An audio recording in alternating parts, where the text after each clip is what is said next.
pajak pada dasarnya ada badan dan orang pribadi. Menurut saya cuma dua ya. Tapi kalau teman-teman lihat di layar, subjek pajaknya ada badan sama ada banyak, ada 1, 2, 3, 4 gitu ya. Pada akhirnya subjek pajaknya cuma dua, orang pribadi sama badan. Kira-kira gitu. Pada akhirnya subjek pajaknya cuma dua ya. Jadi orang pribadi sama badan. Orang pribadi sendiri adalah orang pribadi yang bertempat tinggal di Indonesia, berada di Indonesia lebih dari 183 hari dalam kurun waktu 12 bulan, sama mempunyai niat untuk bertempat tinggal di Indonesia. Nah, yang pertama ini, bertempat tinggal di Indonesia, tidak seperti yang teman-teman bayangin. Ketika kita ngomongin tempat tinggal, biasanya pikiran kita adalah rumah. Gitu ya. Oh, dia punya rumah di Indonesia. Tapi bertempat tinggal di Indonesia, kalau kita baca secara perpajakannya, maka biasanya ngandungnya tiga. Ada tiga yang mesti diingat. Yang pertama, tempat melakukan kegiatan sehari-hari. Yang kedua, tempat melakukan kebiasaan. Ya, tempat biasanya berada, bukan tempat melakukan kebiasaan, tempat biasanya dia berada. Dan yang terakhir biasanya kalau misalnya nomor 1, nomor 2 mentok, baru pakai yang nomor 3. Ya, nomor 3 apa, Pak? Nomor 3, pusat kegiatan ekonomi. Jadi kalau misalnya ada orang Indonesia, misalnya kerja di Dubai, terus pulang ke Indonesia setahun cuma 2 kali, maka secara perpajakan, dia tidak bertempat tinggal di Indonesia. Kira-kira gitu ya. Secara perpajakan, dia tidak bertempat tinggal. Kenapa? Karena tempat melakukan kegiatan sehari-harinya tidak di Indonesia, biasanya tidak di Indonesia, pusat kegiatan ekonominya apalagi. Nah, ini akan agak tricky, kalau misalnya, ya kalau sekarang lagi pandemi susah nyontohinnya ya, tapi misalnya ada artis gitu ya, terus kerjaannya touring, dia nomaden, dia nggak bisa dibilang tempat kegiatannya di satu negara, dia nggak bisa bilang biasanya di satu negara, enggak, dia pindah-pindah, Pak. Kira-kira gitu ya. Nah, kayak Adele tuh kan, dia ada di Amerika, tapi orang Inggris mungkin dia pulang pergi, gitu misalnya ya. Terus gimana nih? Nah, maka balik yang paling terakhir, pusat kegiatan ekonominya di mana? Di mana dia mendapatkan penghasilan. Kalau tempat kegiatannya ada 2, tempat kebiasaannya ada 2, pusat kegiatannya di mana? Kalau pusat kegiatan juga nggak bisa tentuin gimana, ya udah biasanya ada arbitrasi ya, antara 2 negara atau 3 negara. Ini sebenarnya siapa yang boleh majakin? Kira-kira gitu. Nah, tempat tinggal yang pertama ya. Ya, sekali lagi ini review ya. Jadi mungkin di titik ini ya teman-teman sudah pernah dapat, kita cuma highlight aja, kayak nebelin. Yang kedua, kalau dia orang pribadi berada di Indonesia lebih dari 183 hari dalam kurun waktu 12 bulan. Nah, kenapa 183 hari? Karena dalam 1 tahun ada 365 hari. Kira-kira gitu ya. Yang kalau kita bagi 2, 182,5. Jadi kalau ada orang bertempat tinggal di Indonesia lebih dari 183 hari, maka lebih dari 50% hidupnya sudah ada di Indonesia. Wajib pajak dalam negeri. Yang terakhir, niat. Sepanjang ada orang asing mempunyai niat untuk bertempat tinggal di Indonesia, maka jadi. Gitu ya. Niat ini biasanya dibuktikan dengan dokumen. Dokumen seperti kontrak kerja. Misalnya ada orang nama Tony Stark gitu ya, datang ke Indonesia, dia kerja. Begitu datang, dia sudah megang kontrak nih, dia akan kerja selama 4 tahun. Ya. Maka begitu datang, udah langsung jadi wajib pajak dalam negeri lagi, nggak usah nunggu 183 hari. Kira-kira gitu. Nah, ini kita baru ngomongin subjeknya ya. Nah, itu untuk di orang pribadi. Kalau untuk badan adalah sekumpulan orang dan atau modal. Bisa jadi orang ngumpul, bisa jadi modal ngumpul. Orang ngumpul, perkumpulan atau persekutuan. Ya, modal ngumpul, holding company. Orang dan modal ngumpul ya, perusahaan biasanya kayak gitu. Ya. Nah, cuma agar subjektifnya nyala di Indonesia, badan tersebut harus didirikan atau bertempat kedudukan di Indonesia. Karena kalau tidak didirikan atau tidak bertempat kedudukan di Indonesia, maka subjektifnya nggak nyala sama sekali. Kira-kira gitu. Jadi harus didirikan atau bertempat kedudukan di Indonesia. Karena kadang-kadang tidak didirikan atau tidak bertempat kedudukan di Indonesia. Contoh di sini ada yang langganan Netflix nggak? Ya, kalau ada, pertanyaannya, Kira-kira ada nggak Netflix perusahaannya di Indonesia? Pertanyaan retoris ya, jawabannya nggak ada. Kalau teman-teman coba googling, nggak ada sama sekali. Netflix nggak punya perusahaan di Indonesia. Jadi dia badan tapi tidak didirikan atau bertempat kedudukan di Indonesia. Akan beda ceritanya sama Google ya. Google ada nggak di Indonesia? Ada. Nah, kira-kira gitu. Jadi, maka Google adalah subjek pajak Indonesia. Subjektifnya nyala. Kenapa saya bilang subjektifnya nyala? Karena kalau subjektifnya nyala, objektifnya nyala, gabung ya, jadi NPWP, maka dia wajib memiliki NPWP, kira-kira gitu. Nah, tadi kita ngomongin subjektif objektif, bisa macam-macam bentuknya gitu ya. Itu subjek pajak dalam negeri tadi kita ngomong. Nah, berikut ini adalah subjek pajak luar negeri. Ya. Biasanya kalau saya nampilin ini, saya nanya ke teman-teman ya, apa bedanya paragraf yang pertama dengan paragraf yang kedua?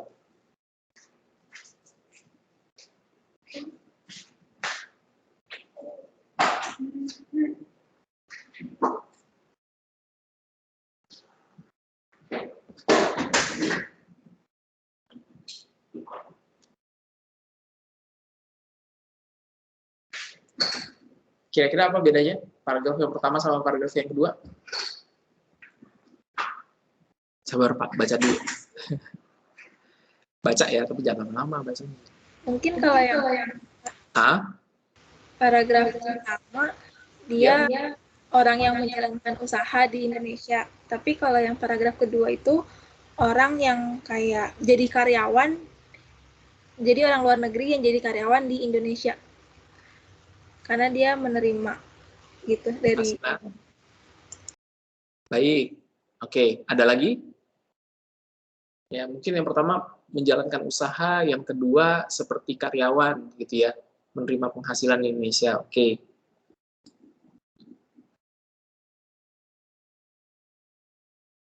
Baik, ada lagi yang lain?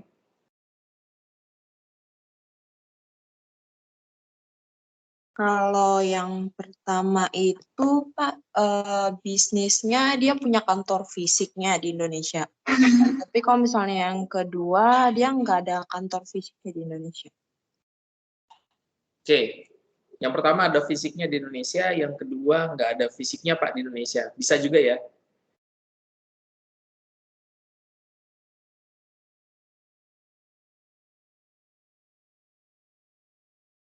Ngapain Pak Akbar? Kita coba itu ya. Nah, oke, ada lagi yang nambahin?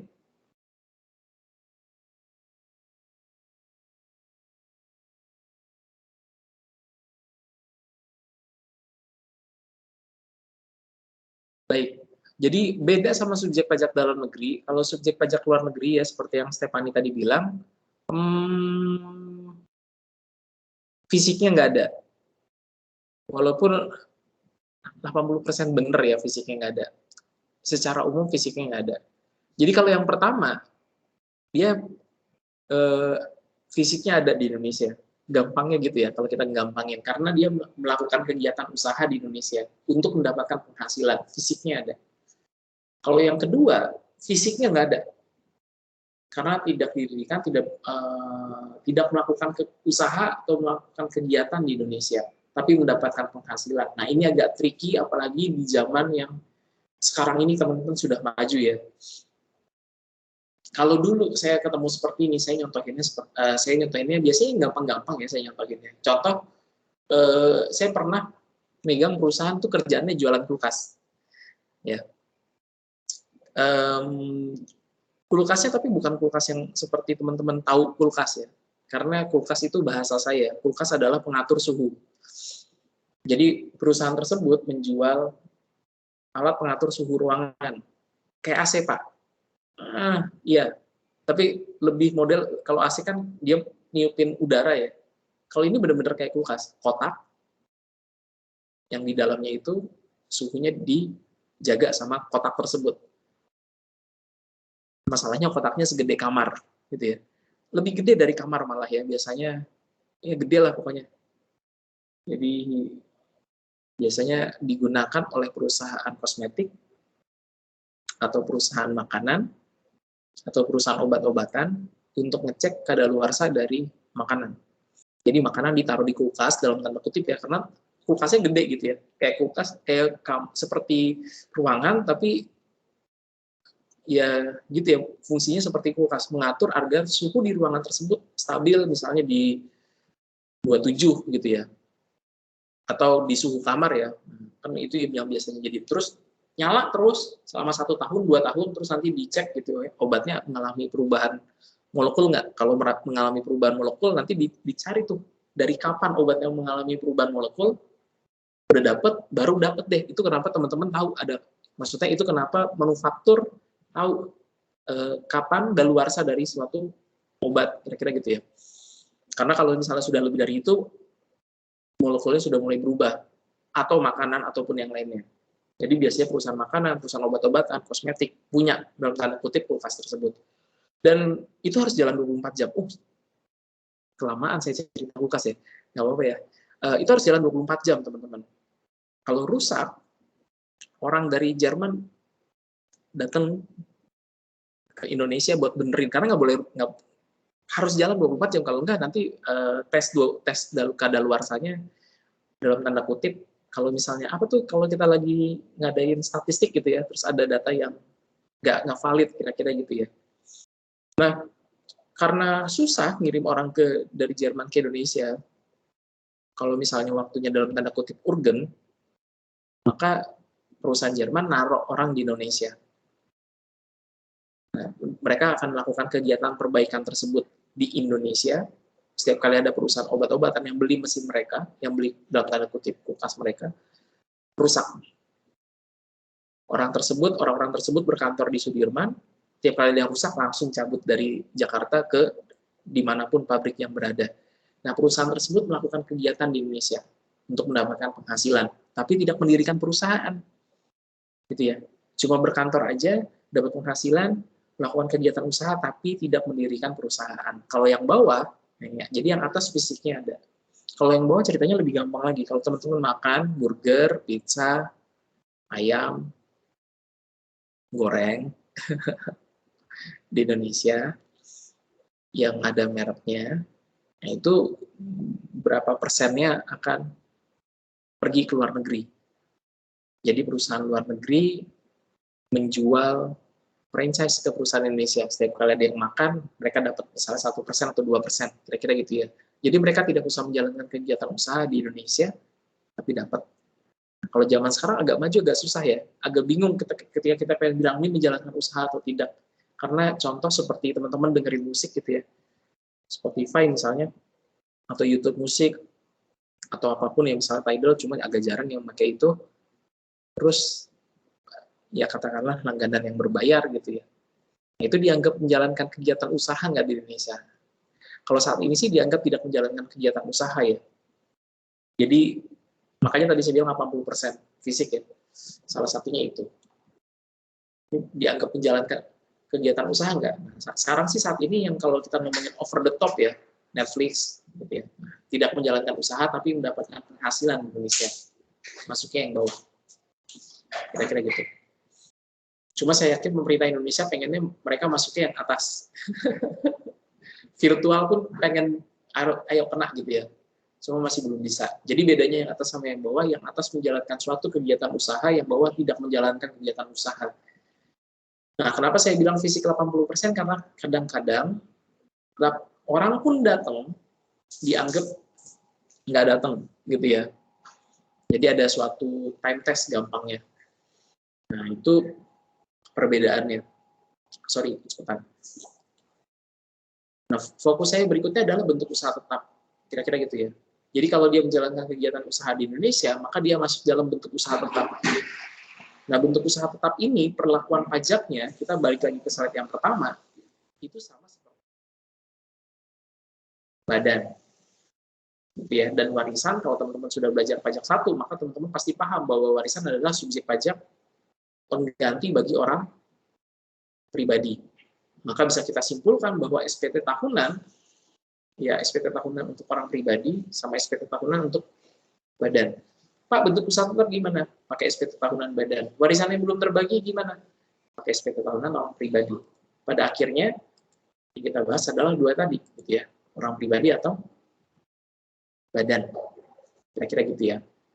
Dan yang terakhir, sebelum kita beranjak ya, yang dikecualikan dari subjek pajak adalah kantor perwakilan negara asing.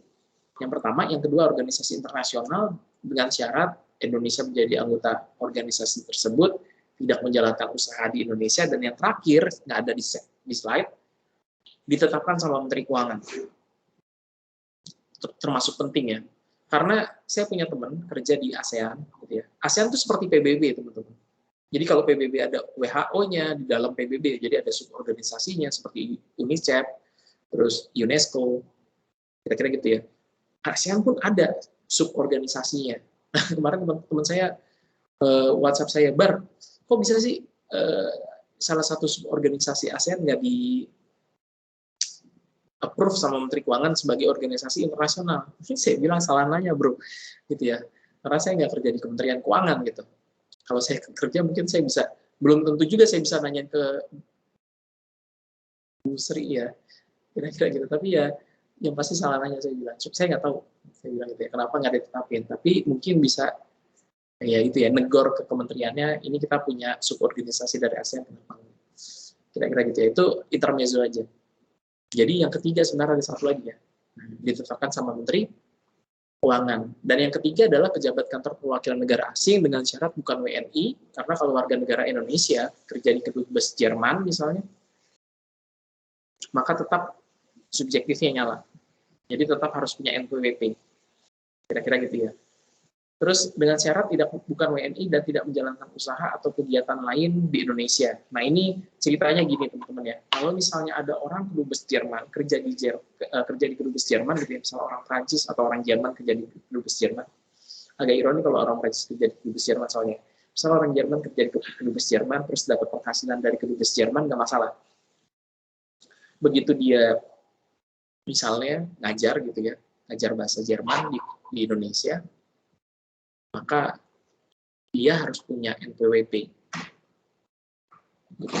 Karena privilege-nya sudah dibatalkan ketika dia menjalankan usaha atau melakukan suatu kegiatan lain untuk mendapatkan penghasilan. Kira-kira gitu. Oke, itu bahasan pertama saya, teman-teman ya. Saya akan mulai dari NPWP. Jadi kita akan mulai dari kalau subjektifnya nyala, terus kalau objektifnya nyala, maka dia wajib punya NPWP, baru kita akan ngomongin cara ngitungnya. Tapi yang pertama subjektif dulu, jadi tadi kita sudah bahas subjeknya orang pribadi kapan bertempat tinggal, terus 183 hari sama niat, kalau badan didirikan di Indonesia. Kita juga sempat ngomongin BUT, bentuk usaha tetap ya. Jadi dari dua slide tadi yang luar negeri itu, nah dia masuk yang atas juga sama, harus lapor SPT tahunan PPh badan di Indonesia, kira-kira gitu ya. Terus terakhir adalah yang nggak usah punya NPWP di Indonesia, ada 3 ya. Kantor perwakilan negara asing, organisasi internasional, sama pejabat-pejabatnya. Sampai sini, ada pertanyaan?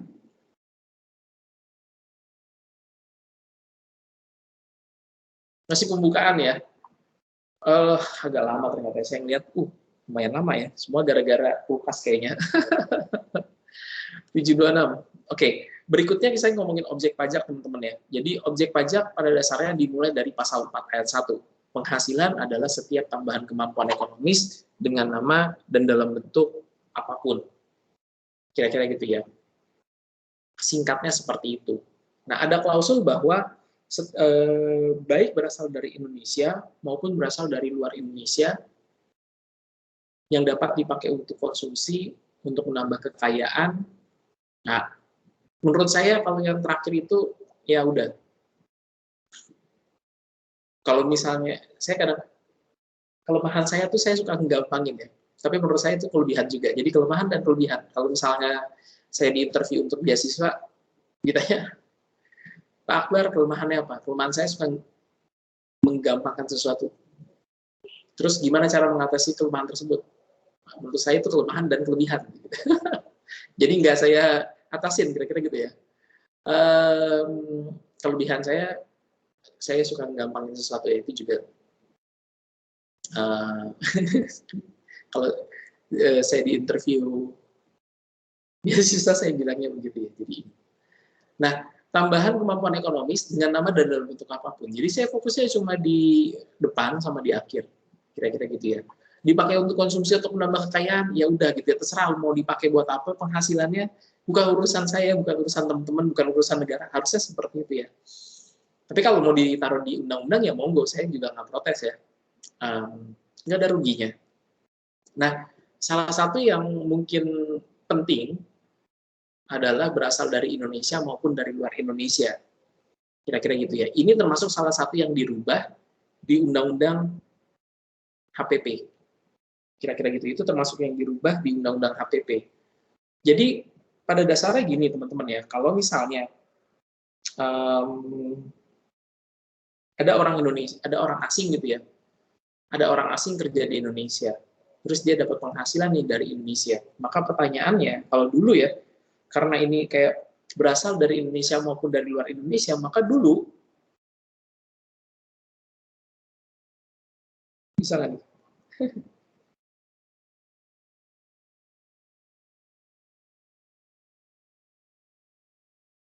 Oke.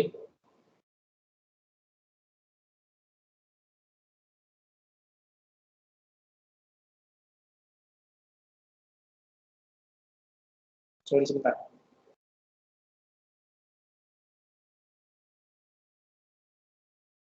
Sini bisa.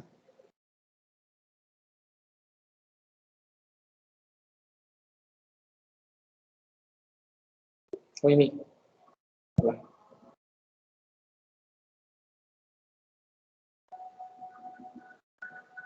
Oke. Oh, bisa. Nah, jadi kalau misalnya kita bandingin sekarang sama dulu ya,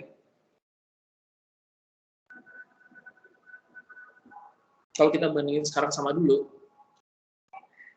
jadi kalau misalnya dulu, si orang pribadi itu dapat penghasilan, baik dari luar negeri maupun dari dalam negeri, itu semuanya akan dipajakin di Indonesia. Kira-kira gitu ya. Semuanya akan dipajakin di Indonesia. Jadi baik penghasilannya dari dalam negeri ataupun dari luar negeri akan dipajakin. Kira-kira gitu. Kalau sekarang gimana Pak? Kalau sekarang enggak. Gitu ya. Kalau sekarang dia hanya akan dipajakin dari yang dalam negeri aja. Gimana kalau misalnya ekspat tersebut dapat penghasilan dari luar negeri? Maka nggak kena pajak. Jadi misalnya ada orang namanya John gitu ya. Si John ini datang ke Indonesia terus kerja di Indonesia. Terus dia dapat penghasilan dari Indonesia, jelas ya karena kerja di sini, kira-kira gitu. Tapi si John itu selain dapat penghasilan dari Indonesia, misalnya dia ternyata investasi saham misalnya di bursa saham Indonesia gitu ya, bursa saham Amerika gitu ya, misalnya Dow Jones gitu ya. Nah, dia investasi saham tuh, terus dia dapat penghasilan dari situ. Nah, kalau kita melihat sebelum Undang-Undang HPP 2021 berarti ya, keluarnya, berarti 2021 ke bawah, maka penghasilan dia dari investasi saham di luar negeri, itu kena pajak di Indonesia, yang ini. Nah, ini sebelum, sorry.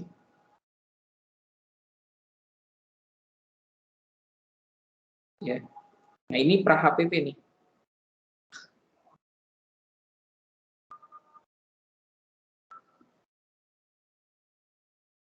Sebelum Undang-Undang harmonisasi peraturan perpajakan. Tapi setelah Undang-Undang harmonisasi perpajakan, maka penghasilan dia dari luar negeri itu udah nggak kena pajak. Kira-kira gitu ya. Penghasilannya dari luar negeri udah nggak kena pajak. Kira-kira gitu. Jadi dengan adanya Undang-Undang HPP, kita harus mencoba mendefinisikan ulang, gitu ya, mencoba mendefinisikan ulang dari pernyataan di undang-undang, karena apa yang saya share ke teman-teman, baik berasal dari Indonesia maupun dari luar Indonesia, ini kalau kita ngomongin sekarang mungkin udah nggak terlalu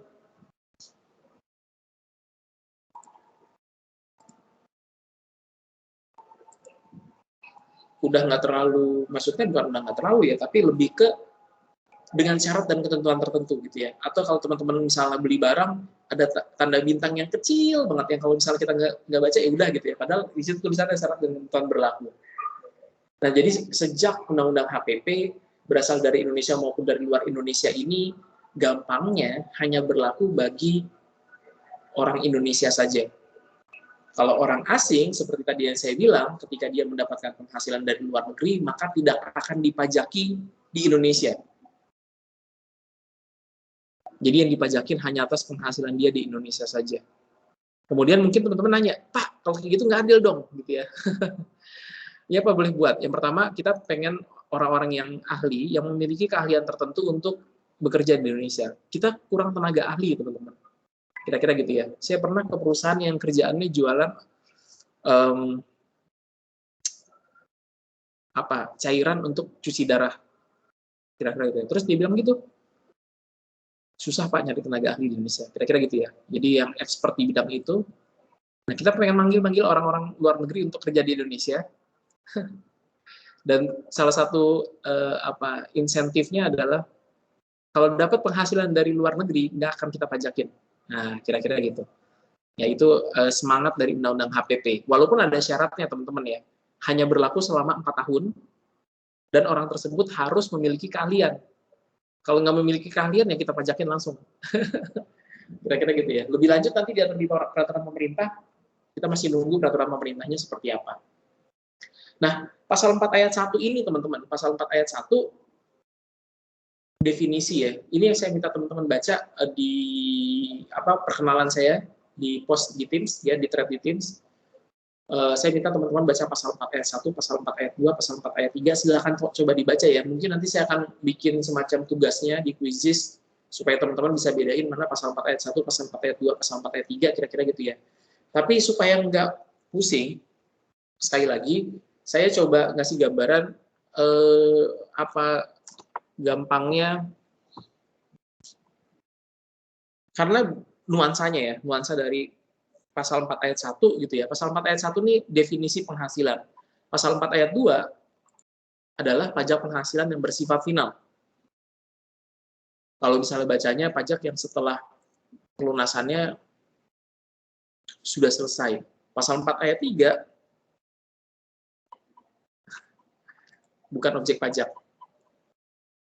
Kira-kira itu. Jadi ada pasal 4 ayat 1, pasal 4 ayat 2, pasal 4 ayat 3. Teman-teman, saya pengen teman-teman paham bahwa posisi mereka itu bukan satu-satu, kira-kira gitu ya. Bukan.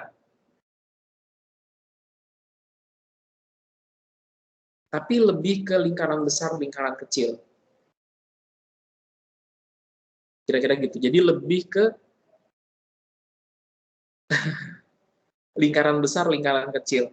Maksud saya gini,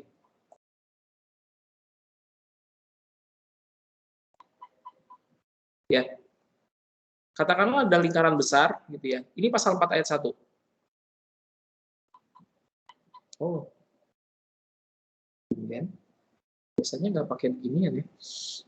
Nah, ini pasal 4 ayat 1. Ini adalah definisi penghasilan. Kira-kira gitu ya. Tapi di dalam satu grup besar ada, misalnya, geng tersendiri, kira-kira gitu. Ya, ini geng pasal 4 ayat 2. Yang sifatnya final. Jadi soalnya kadang-kadang gini, ya, ada orang beranggapan bahwa ini adalah 3 kotak yang beda. Kira-kira gitu. Ada yang bilang, "Oh, Pak, kalau penghasilannya," misalnya contoh ya, teman-teman ada yang tahu kalau hadiah undian dikenain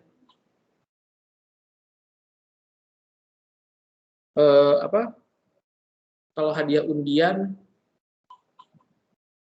itu pasal 4 ayat berapa? Ayat 2 ya. Ayat 2, betul. 4 ayat 2 ya. Mejanya nggak terlalu kokoh. Hadiah undian itu pasal 4 ayat 2. Terus kadang-kadang misalnya saya tanya, contoh ya misalnya. Kalau hadiah yang kayak gini gimana misalnya? Teman-teman beli apartemen, terus dapat hadiah motor.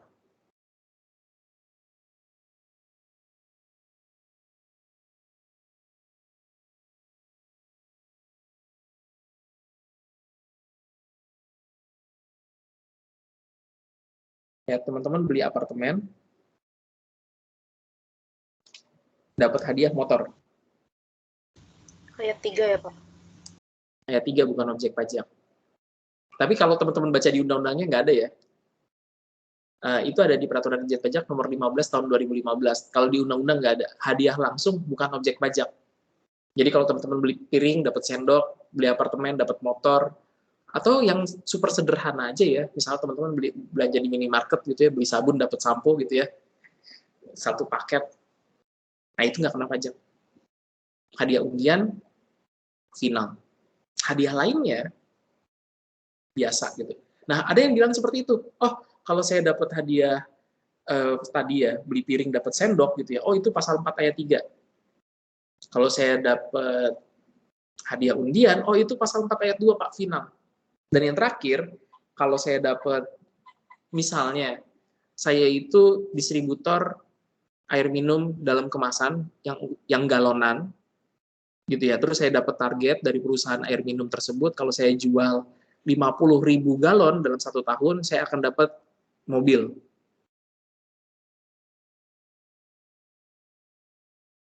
Itu masuk pasal 4 ayat berapa?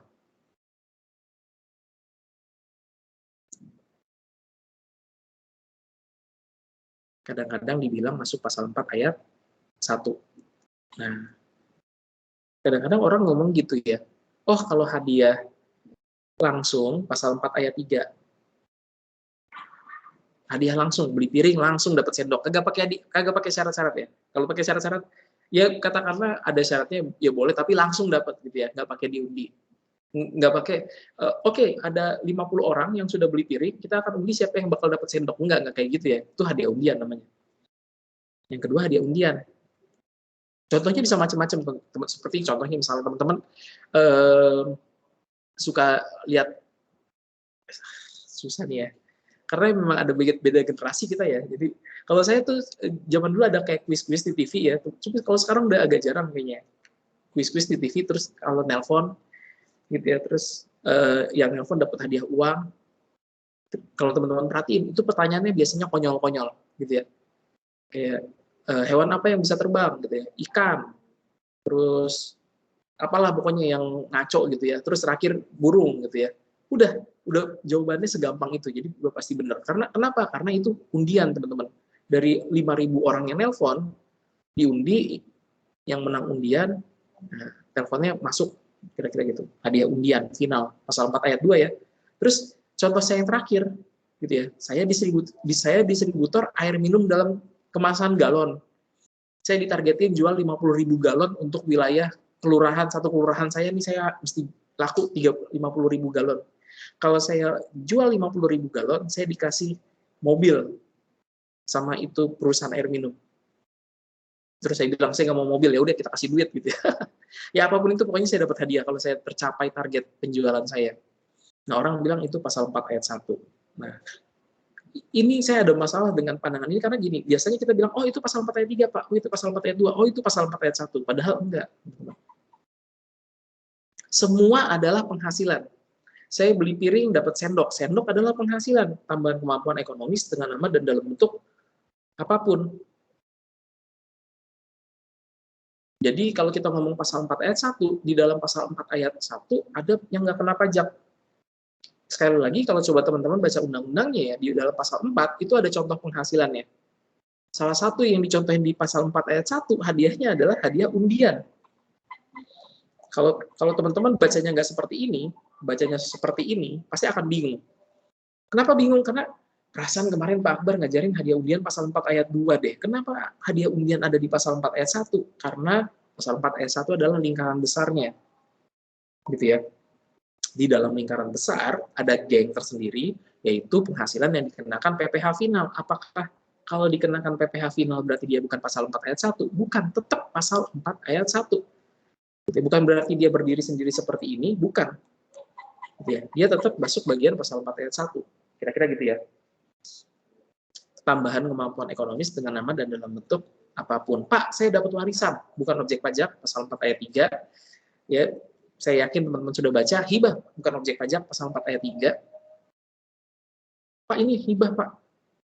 Iya, emang benar hibah, emang benar warisan, tapi warisan pun tetap masuk dalam definisi tambahan kemampuan ekonomis dengan nama dan dalam bentuk apapun. Kira-kira gitu ya. Dan yang terakhir, kalau subjek pajak tadi yang tadi pertama kita bahas, mendapatkan penghasilan, pasal 4 ayat 1, ayat 2, ayat 3 gitu ya. Jangan ayat 3 ya, tapi ya, ayat 1. Penghasilan secara umum, nah jangan ngomong kayak gitu aja. Jadi kalau subjek pajak tadi mendapatkan penghasilan secara umum, maka subjektifnya ketemu objektif, kira-kira gitu ya. Maka orang tersebut, wajib mendapatkan NPWP. Wajib mendaftarkan diri untuk mendapatkan NPWP. Oke. Mungkin itu pembukaan kita ya. Ini sekedar refresh aja pasal perpajakan 1 ya, sebelum kita masuk ke hitung-hitungan. Sampai sini ada pertanyaan?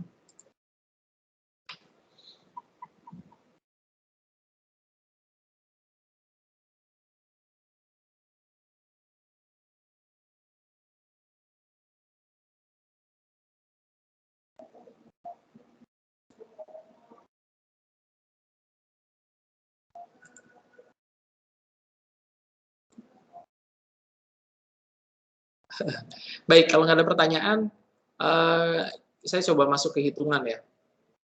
Terus terang saya sempat protes. Satu pertemuan buat nyelesain semuanya ini nggak mungkin. Saya bilang gitu ya ke Bu Mei. Kata Bu Mei, nggak apa-apa, di review-review aja Pak. Oke. Nah, pada dasarnya kalau kita ngomongin perhitungan PPh, ini umum aja ya, karena gini, teman-teman akan dapat beberapa materi, ini akan diulang di PPh-OP dan PPh Badan, kira-kira gitu ya. Dan saya yakin juga teman-teman sudah dapat di pajak 1, kecuali mungkin nanti yang akan kita benar-benar bahas ya paling ya, kompensasi kerugian, penyusutan gitu ya, masalah tarif. Tapi ini nggak akan kita, ya ini gambaran umum aja ya. Pada dasarnya, kita kalau mau ngitung pajak, pada dasarnya kita kalau mau ngitung pajak baik orang pribadi maupun badan, pada akhirnya kita akan selalu mencari penghasilan neto. Itu goals-nya, udah pasti itu goals-nya. Nah, berikutnya kalau penghasilan netonya sudah dapat, maka pertanyaan berikutnya, mesti diapain nih Pak? Maka step yang kedua adalah dikurangin pengurang penghasilan neto. Nanti teman-teman jangan sampai ketukar ini dengan PPh pasal 21, karena nanti di PPh pasal 21 ada lagi yang namanya pengurang. Kira-kira gitu ya. Ini pengurang penghasilan neto. Jadi pengurang yang ada di SPT tahunan PPh Badan, bukan yang ada di PPh pasal 21. Kira-kira gitu. Setelah dikurangin pengurang, maka kita akan dapat PKP. Setelah kita dapat PKP, maka kita kalikan dengan tarif. Terakhir kita akan dapat pajak terutang. Nah, sebelum penyusutan materi kita adalah ini. Ya, jadi ini disimpan di dalam pikiran teman-teman. Nanti coba saya lihat di Excel-nya seperti apa ya. Nah, kita bahas satu-satu. Kalau kita sudah dapat penghasilan neto, maka berikutnya kita kurangin dengan pengurang. Pengurang yang pertama adalah zakat atau sumbangan keagamaan. Zakat yang bisa menjadi pengurang adalah zakat yang diterima oleh badan amil zakat atau lembaga amil zakat yang dibentuk atau disahkan oleh pemerintah dan yang diterima oleh penerima yang berhak, atau sumbangan keagamaan bagi pemeluk agama yang diakui di Indonesia yang diterima oleh lembaga keagamaan yang dibentuk atau disahkan oleh pemerintah. Jadi zakat dan sumbangan keagamaan itu jadi pengurang. Jadi misalnya saya punya penghasilan itu, ini coba saya gambarin di Excel ya.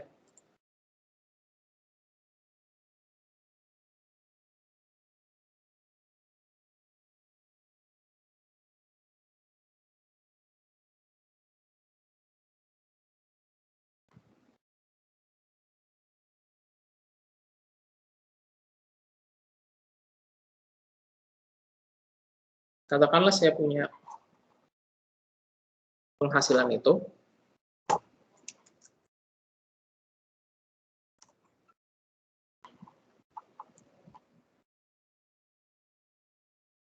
sebesar berapapun itu, misalnya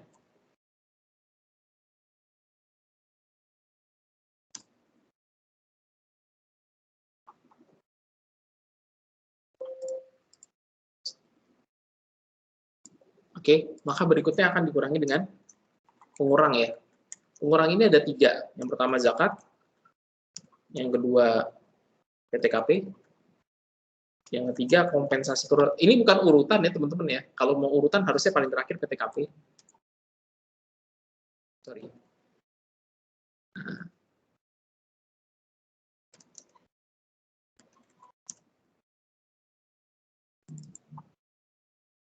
Baru nanti hasilnya adalah penghasilan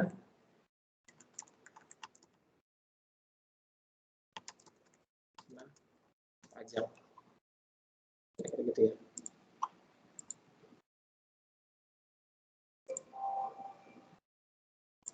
Nah, baru hasilnya penghasilan kena pajak. Jadi pengurang pertama adalah zakat. Kalau kita punya penghasilan neto, maka kita kurangkan dengan zakat. Ya. Nah, zakat yang bisa menjadi pengurang hanyalah zakat di lembaga amil zakat atau badan keagamaan yang diakui oleh pemerintah. Jadi peraturan Dirjen Pajak nomor 8 tahun 2021. Nah, ini kenapa saya minta teman-teman bacanya aturannya. Karena nanti kalau teman-teman bacanya cuma peraturan Dirjen Pajak nomor 8 tahun 2021, bisa jadi tahun depan ini peraturan sudah nggak berlaku lagi. Karena lembaganya bisa jadi makin banyak ya. Kira-kira gitu. Tadinya lembaganya cuma dikit, teman-teman. Paling 12 lembaga doang. Ya, di awal-awal. Sekarang sudah 40-an. Kira-kira gitu ya. Kayaknya hampir tiap tahun nambah deh. Ya, bukan tiap tahun. 2 tahun sekali nambah. 2021 aturan sebelumnya kalau nggak salah peraturan nomor 99 tahun 2019. Gitu ya. Sekarang udah paling terakhir peraturan Dirjen Pajak nomor 8 tahun 2021. Ada banyak 40-an ya daftarnya ya. Nah, satu hal tentang zakat. Jadi teman-teman nggak bisa contoh misalnya teman-teman pergi ibadah gitu, terus ngasih sumbangan keagamaan, terus langsung ini langsung masuk nih. Nggak bisa gitu ya. Harus di lembaga keagamaan yang diakui sama pemerintah. Pak, emang nggak diakui sama pemerintah? Bukan. Jadi lembaga seperti kalau misalnya gampangnya, oh kita bisa nyumbang kemana aja, gitu ya. Tapi ada lembaga-lembaga yang memang ditunjuk untuk menerima gampangnya sumbangan sama pemerintah, kira-kira gitu. Jadi nggak semua tempat ibadah ditunjuk, gampangnya gitu ya. Nah, berarti kalau kita, saya sih pengen ngomong gitu ya, gampang ya. Kalau nyumbang udah gitu ya. Tapi kan nggak boleh ya. Kalau secara teori boleh jadi pengurang Pak, betul. Maka kalau mau dijadikan pengurang, kita harus nyumbang di lembaga keagamaan yang ditunjuk sama pemerintah. Nyumbangnya ke sini, gitu ya. Kalau nggak ke sini nggak diakuin. Nggak apa-apa nggak diakuin pemerintah ya. Yang penting diakuin sama yang di atas. Kira-kira gitu. Dan sumbangannya pun hanya sumbangan wajib. Nah ini yang perlu teman-teman ingat. Sumbangannya pun hanya sumbangan wajib. Pak, gimana kalau sumbangannya nggak wajib? Maka nggak masuk. Kira-kira gitu. Jadi sifat sumbangannya harus sumbangan yang wajib. Soalnya saya pernah ditanya, mungkin ini sharing aja ya, saya pernah ditanya gini, Pak, kalau sedekah masuk nggak? Saya bilang enggak. Kenapa? Karena nggak wajib. Yang wajib, zakat yang wajib aja. Kira-kira gitu. Nah ini bisa jadi pengurang ya. Zakat itu ada syaratnya sesuai dengan peraturan Dirjen Pajak nomor 6 tahun 2011, harus ada NPWP kita, di bukti pembayaran zakatnya, harus ada jumlah pembayaran zakat, tanggal bayarnya kapan, nama badan atau lembaga keagamaannya, sorry itu ada typonya, terus ada tanda tangan petugas badan tersebut atau petugas lembaga keagamaan tersebut. Dan syarat nomor 1 sampai nomor 4 ini agak panjang teman-teman ya. Menurut saya paling gampang adalah kita tinggal transfer ke bank, nanti kita minta validasi ke petugas bank. Kira-kira gitu. Lebih mudah dibanding kita datang ke tempat lembaga keagamaan atau badan zakat tersebut, terus minta dan seterusnya. Nah, yang terakhir ini supaya mudah ya. Jadi wajib pajak bisa bayar zakat atau bayar sumbangan keagamaan di mana aja, nanti tinggal minta validasi petugas bank, maka sudah bisa menjadi pengurang. Kira-kira gitu ya. Nah itu pengurang yang pertama, zakat. Jadi misalnya contoh di case kita, dia ada zakat sebesar misalnya ya 8 juta, nanti zakat ini akan menjadi pengurang bagi penghasilan itu fiskal tersebut. Pengurang yang kedua adalah PTKP. Ini yang saya bahas sebenarnya nggak urutan, harusnya kompensasi kerugian dulu, tapi saya pengen bahas PTKP aja dulu nggak apa-apa ya. Karena teman-teman harusnya udah pernah dapet nih. Harusnya bisa lebih cepat ya, tapi nggak apa-apa, kita santai-santai aja. PTKP itu 54 juta untuk orang pribadi. Terus kalau dia menikah, maka ada dapat tambahan 4.500.000 lagi. Biasanya kalau dia untuk orang pribadi, kita taruhnya tidak kawin ya. Kira gitu. Oke. Terus kalau dia menikah, kita tambahin kawin, maka ada 4.500.000.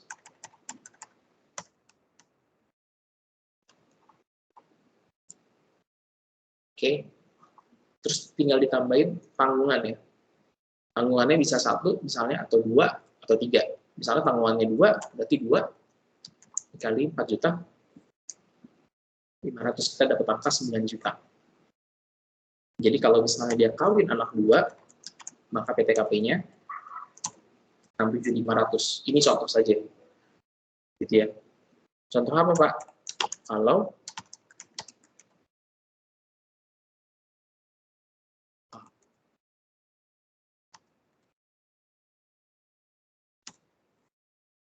bila kawin dengan 2 tanggungan.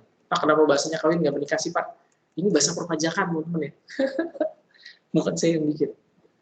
Kira-kira gitu.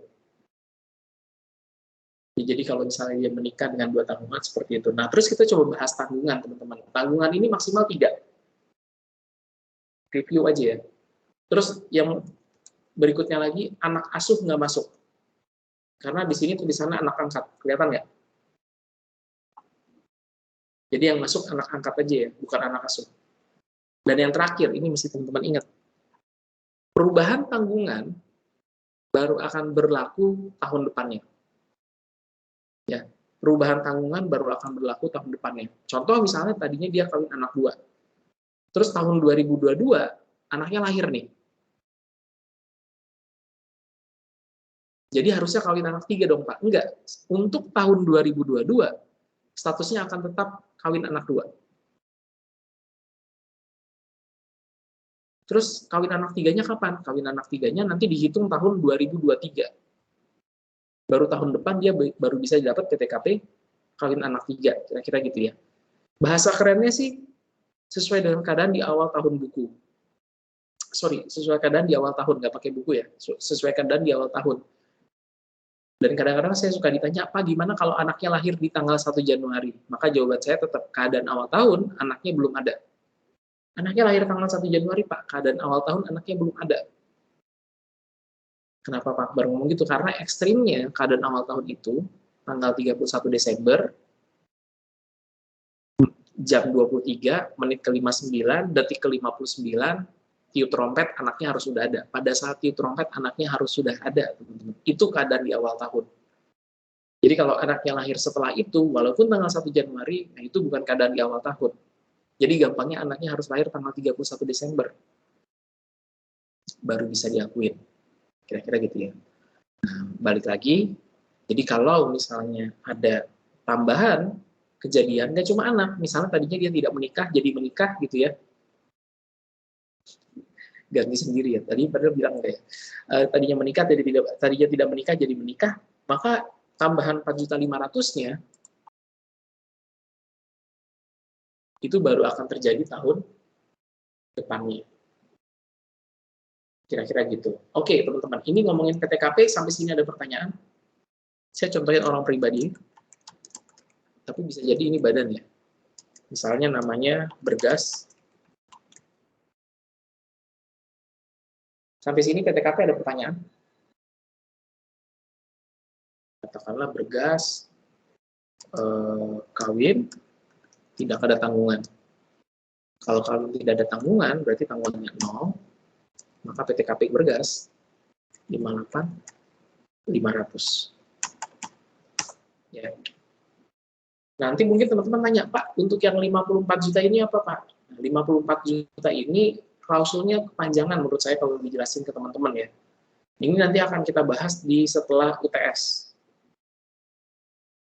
Karena panjang banget, kalau jelasin ini kepanjangan. Jadi ini nggak usah dijelasin. Intinya kalau teman-teman kalau misalnya mau, saya tetap kepo Pak, silahkan baca penjelasannya. Jika penghasilan istri digabung dengan suami, kira-kira gitu ya. Tapi kita nggak akan masuk ke sana. Saat ini nggak. Setelah UTS, iya. Oke. Sudah 2. Sampai sini ada pertanyaan?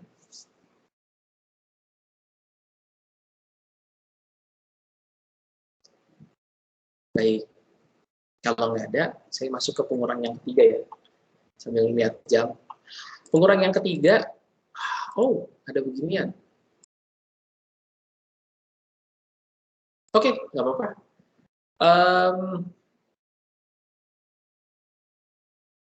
Bener ya. Sorry, sebentar. Kalau misalnya nggak ada pertanyaan, ya biar teman-teman ada yang harus dilakukan ya.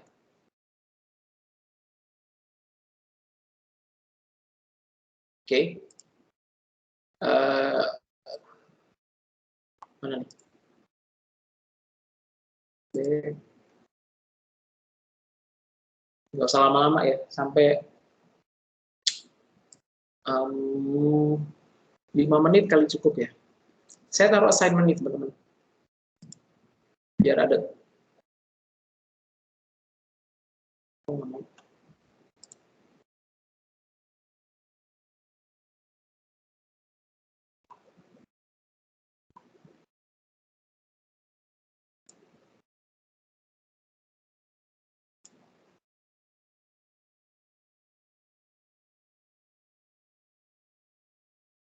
Oke, bisa.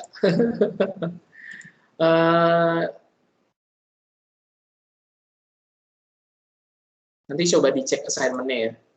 Ini saya taruh di assignment.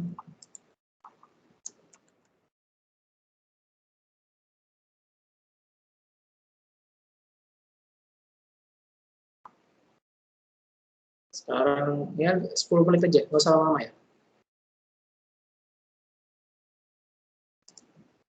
Hari Selasa sekarang. Jam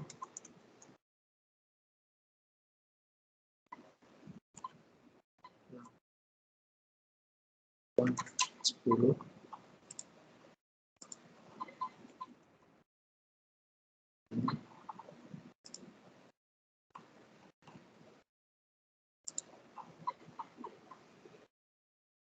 Oke, kalau nggak ada pertanyaan ya udahlah ya, biar teman-teman iseng-iseng ada yang dikerjain gitu ya.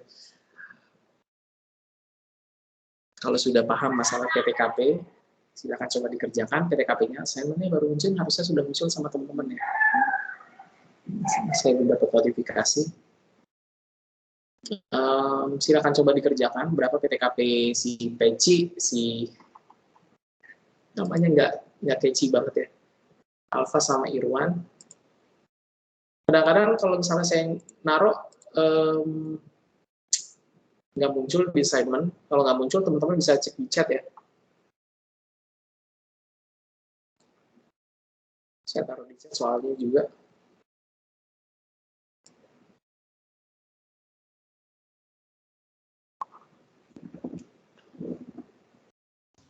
Pak, sorry mau nanya. Ya. Soalnya jadinya 2 atau 3 ya, Pak? 2 atau 3? 3. Oh, jadi dikerjain patch-nya. Oke, makasih, Pak.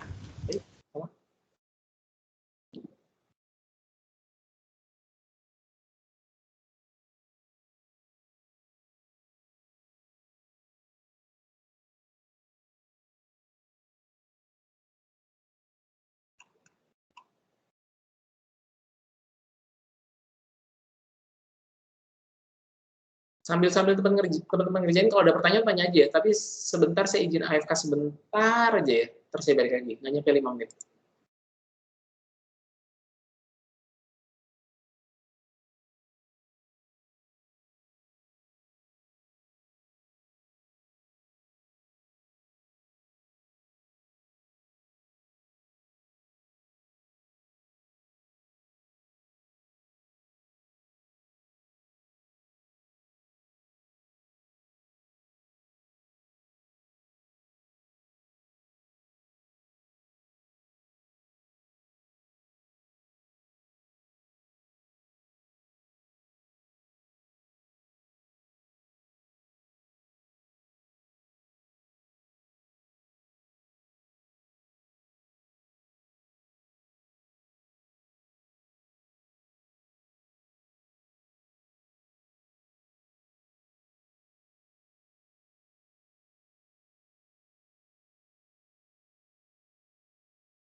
Oke, belum ya, masih belum.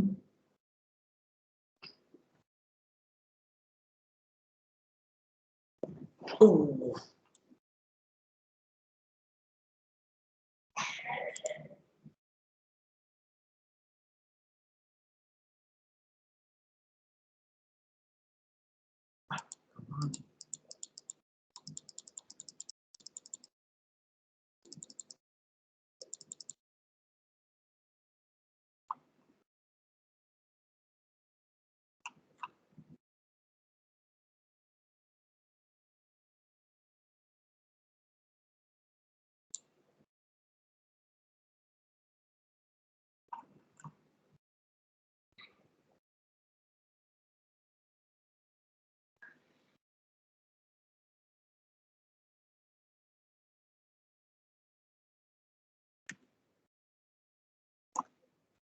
Oke, beberapa sudah masukin.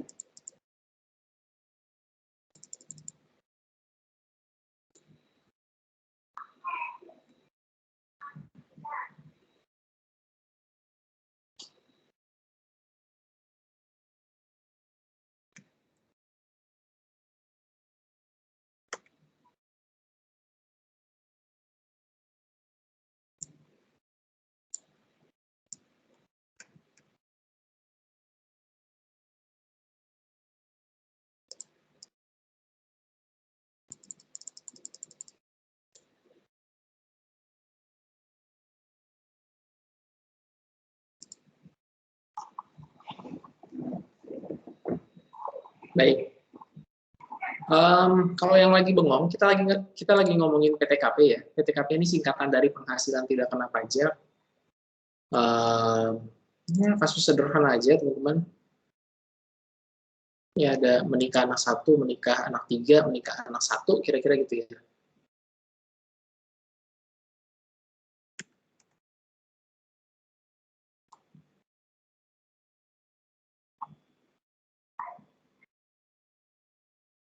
Oke.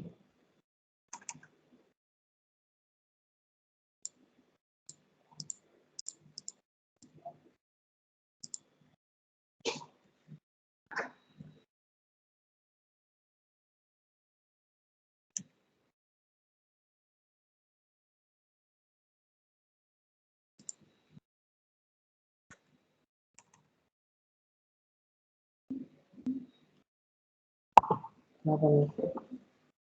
Pak, kirim pakai foto nggak apa-apa, nggak apa-apa. Nggak mesti PDF, teman-teman ya. Untuk yang begini, boleh nggak apa-apa.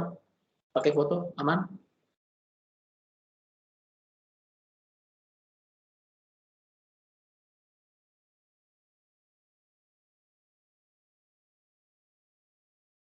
Baik.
Oke.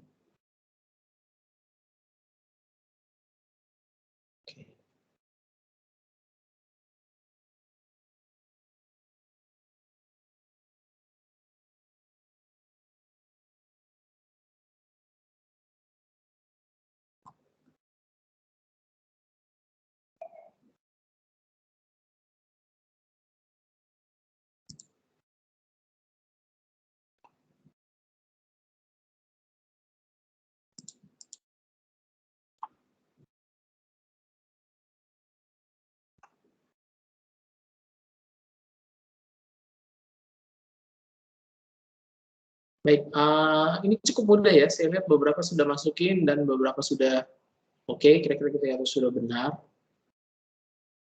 Caranya juga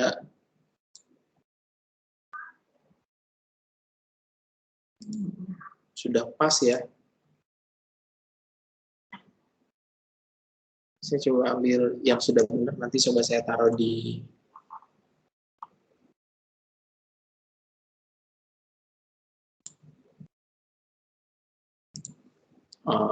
chatnya. Tapi sambil-sambil ya, teman-teman yang belum selesai silahkan coba masukin.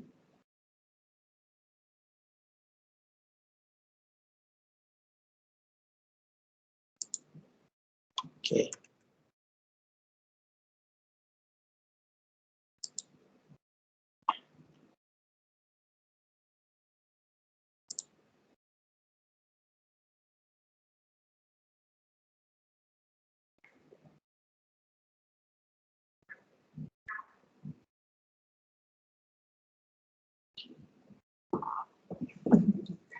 Kalian saya mesti ngecek lagi. Oh.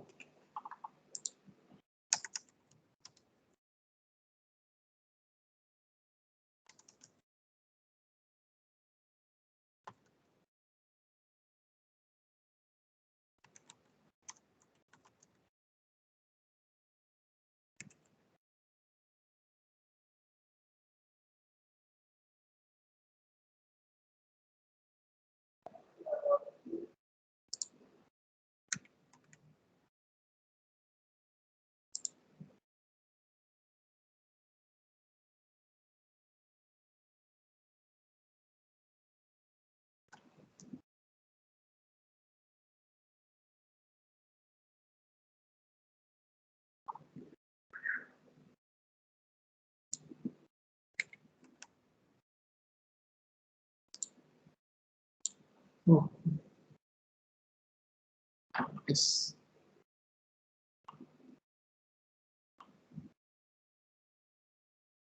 Oke.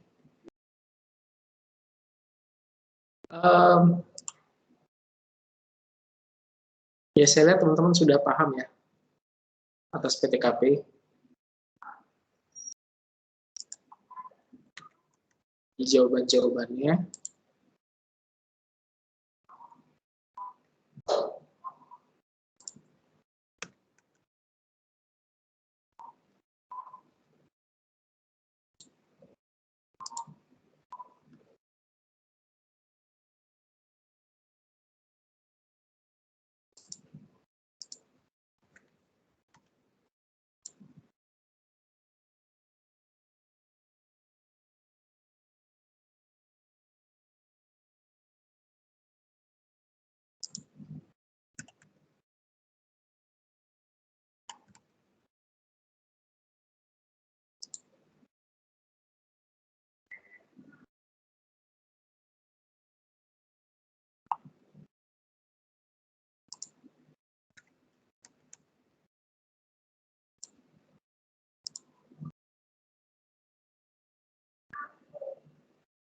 Oke, mungkin itu ya. So far beberapa sudah saya cek. Kira-kira gitu. Paling beberapa aja yang sebelum ya.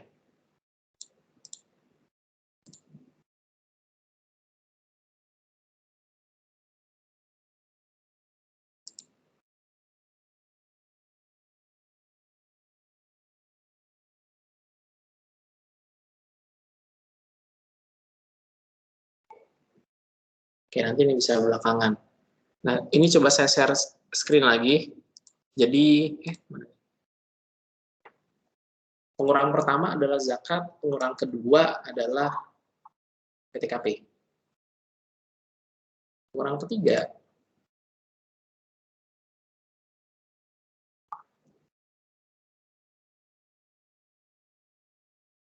adalah kompensasi kerugian. Ya.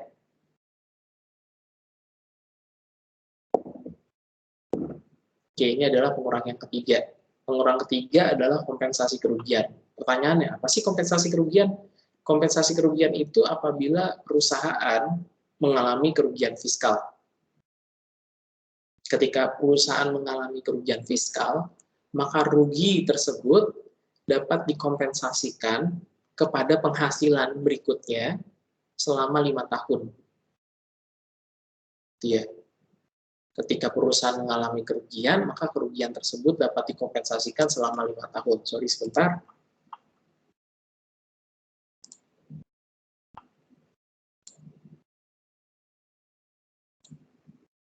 Nah, misalnya, itu ya, kompensasi kerugian. Misalnya di sini ya, kompensasi kerugian.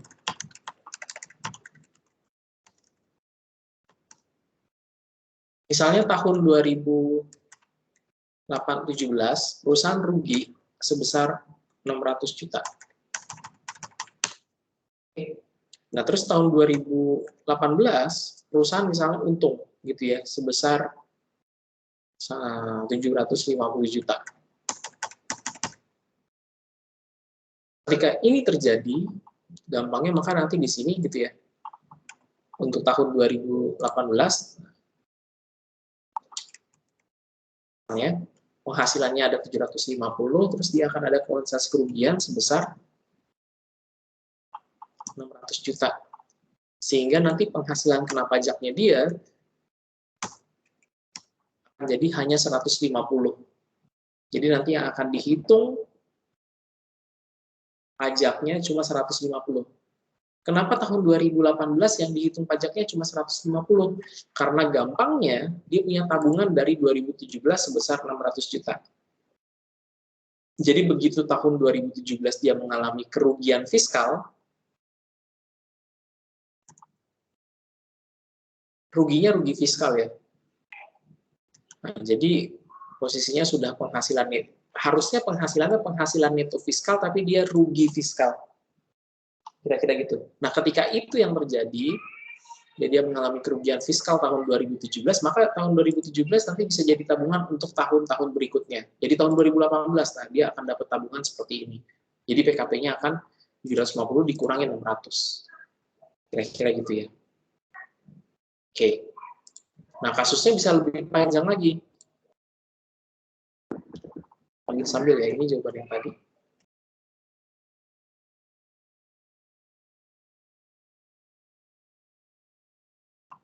Muncul. Oke. Nah, kasusnya bisa lebih panjang lagi. Bisa jadi misalnya contoh dia seperti ini. Nah, PTA tahun 2015 ngalamin kerugian fiskal sebesar 3,2 miliar. Jadi, PTA tahun 2015 rugi 3,2 miliar. Kurang. Terus berturut-turut 2016, 2017, 2018.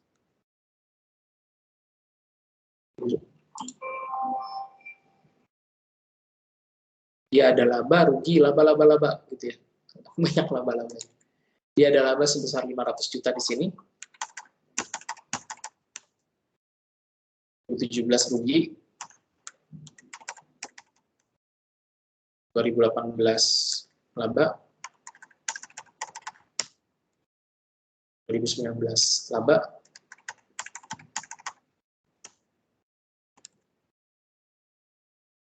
2021 1,3 ya. Ada yang skip. Oh.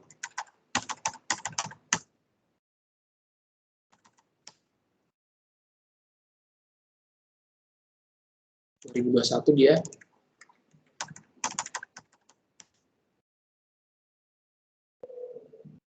nah gampangnya berarti dia 2 tahun ini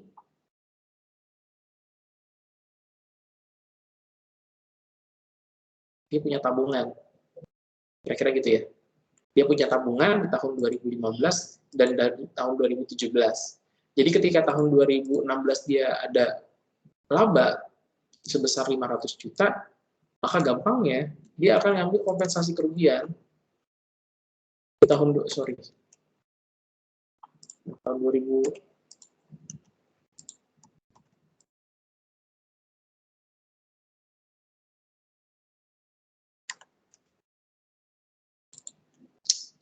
Kebanyakan.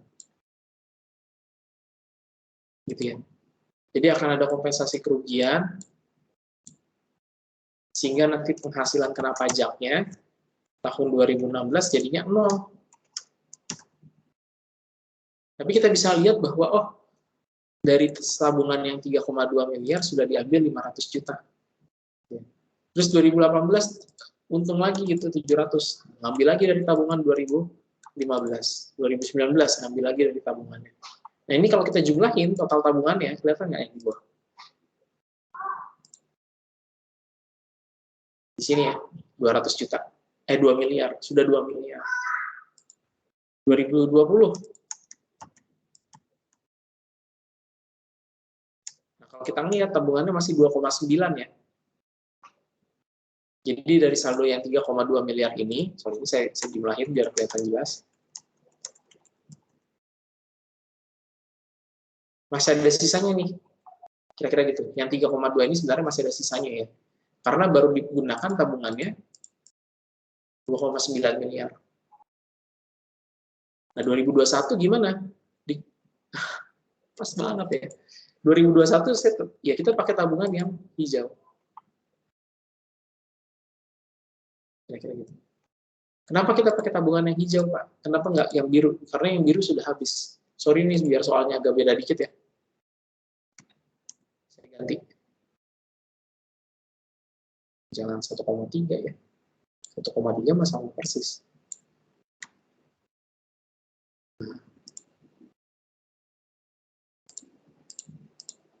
Gitu ya.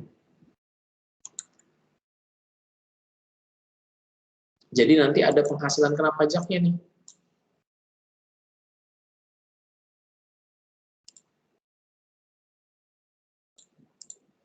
Kenapa ini ada penghasilan kena pajaknya, Pak? Ya karena tabungannya masih ada dari 2017. Tapi yang 2015 sudah habis. Kenapa tabungan yang 2015 sudah habis? Karena hanya berlaku 5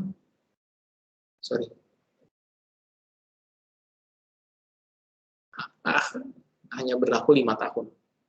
Jadi kalau sudah 5 tahun, ya 1, 2, 3, 4, 5 sudah hangus. Walaupun tadi kalau kita jumlahkan ini jumlahnya 2,9 miliar. Jadi harusnya masih ada sisanya nih.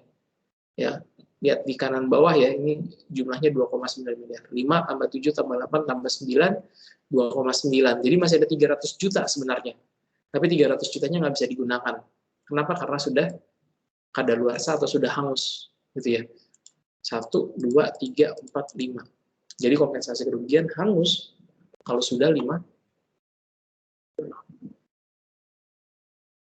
Oke, kalau sudah 5 tahun. Kira-kira gitu. Baik, sampai sini ada pertanyaan, kompensasi kerugian?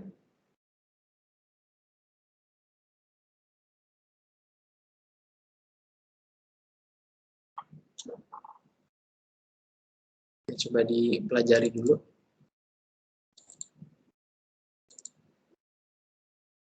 Untuk kompensasi kerugian ya.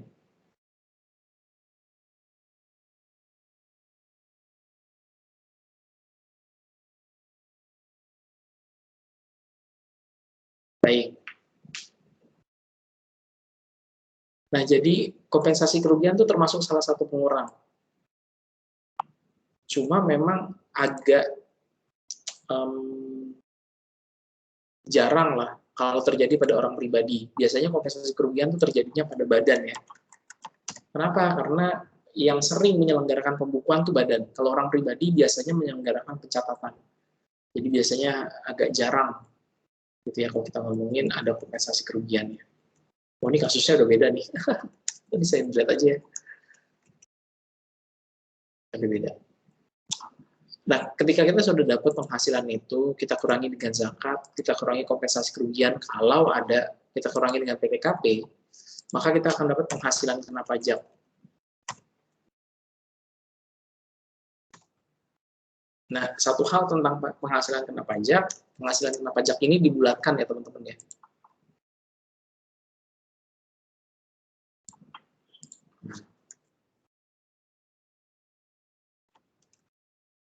Ribuan ke bawah. Jadi gampangnya 3 digit terakhir selalu kita buat jadi 000. Kalau kasusnya seperti ini, maka penghasilan kena pajaknya jadinya sekian. Oke, kalau misalnya angkanya pun saya rubah menjadi 998, Pak 998 dibulatinnya jadi 032 apa jadi 033? Dibulatinnya jadi 032. Berapapun angka di belakang 3 digit terakhirnya akan selalu kita buat jadi 000, gampangnya gitu ya. Jadi selalu dibulatkan ribuan ke bawah. Nah, itu untuk penghasilan kena pajak. Jadi kita lagi ngomongin perhitungan, penghasilan netonya sudah. Oke, penghasilan netonya sudah, terus kita kurangi dengan zakat, kita kurangi dengan kompensasi kerugian, kita kurangi dengan PTKP, dapat penghasilan kena pajak. Penghasilan kena pajaknya kita bulatkan ribuan ke bawah. Setelah kita bulatkan ribuan ke bawah, maka next-nya adalah kita kalikan dengan tarif. Nah, tarif ini harus dibedain antara tarif PPh-OP dan tarif PPh badan ya, teman-teman. Yang pertama untuk tarif PPh-OP. OP itu tarifnya, mudahnya gini teman-teman ya. Kebiasaan saya seperti biasa, bayangin teman-teman ada di hotel. Dan hotel itu ada kapasitas maksimalnya. Oke? Jadi lantai 1 kapasitas maksimalnya 60 juta. Kalau lantai 1 udah penuh, maka harus turun ke lantai 2. Oke? Jadi kalau misalnya yang datang 70 juta orang,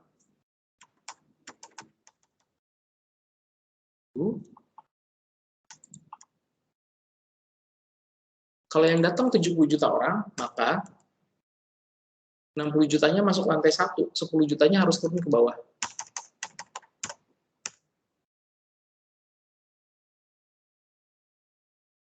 Nah, lantai 2 kapasitasnya berapa, Pak? Lantai 2 kapasitasnya 190 juta orang.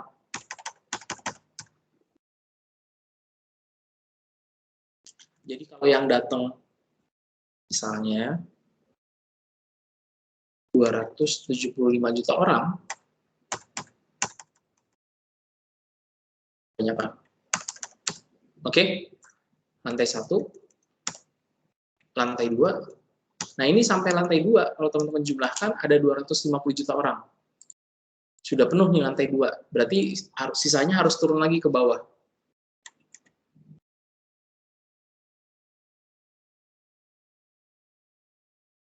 Sekali lagi, kalau yang datang 70 juta orang, 60 jutanya di lantai 1 sudah penuh, harus turun ke lantai 2. Kalau yang datang 275 juta orang, 60 juta di lantai 1 udah penuh, 190 juta di lantai 2 udah penuh, totalnya 250 juta nih, 2 lantai ya, turun ke lantai 3. Oke, gimana kalau yang datang 5 miliar? Ya, 5,2 miliar.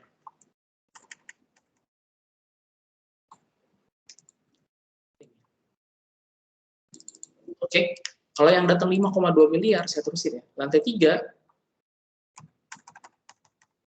lantai 4,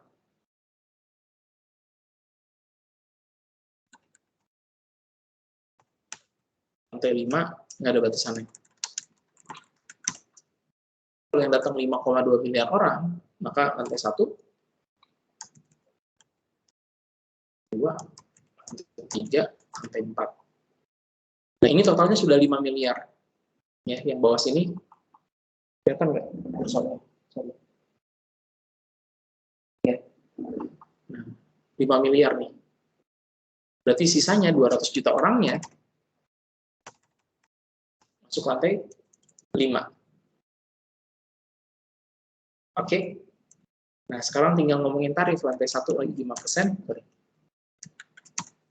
15, 25, 30, 35. Jadi kalau PKP-nya juta, maka pajaknya lantai 1 dikali 5%,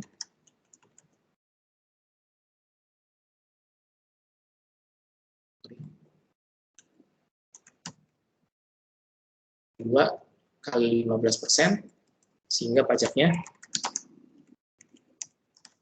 500. Kalau yang datang 275, berarti PKP-nya 275, maka pajaknya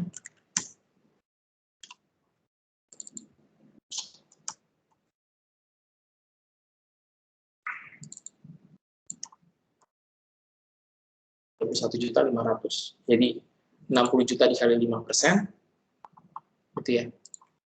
190 dikali 15%, dan 25 juta dikali 25%. Masuk lantai 3 dikali 25%. Kalau yang datang 5,2 miliar, kurang lebih sama.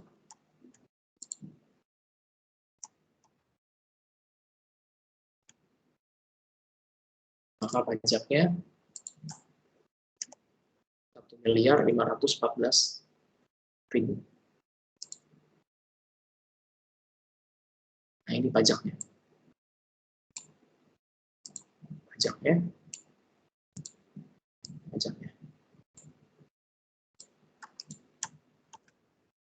Tarif PPAOP, teman-teman. Ya. Sampai sini ada pertanyaan?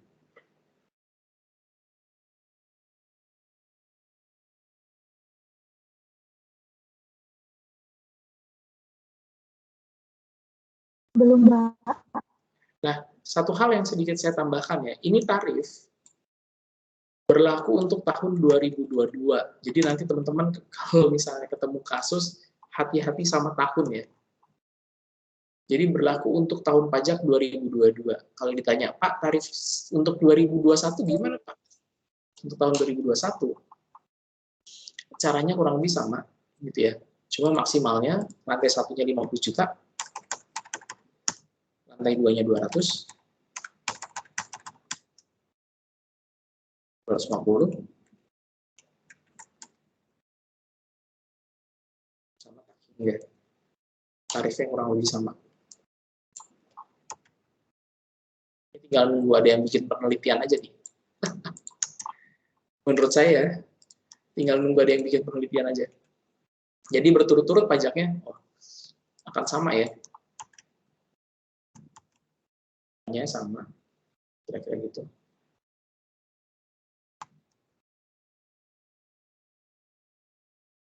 Sebagai yang terakhir. Jadi untuk 70 juta, kalau kita menggunakan tarif yang lama, maka pajaknya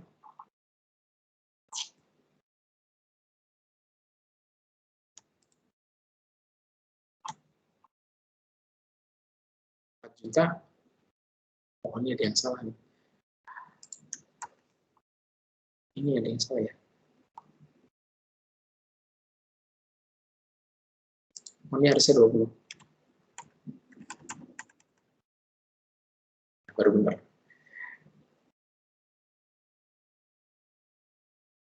Oh.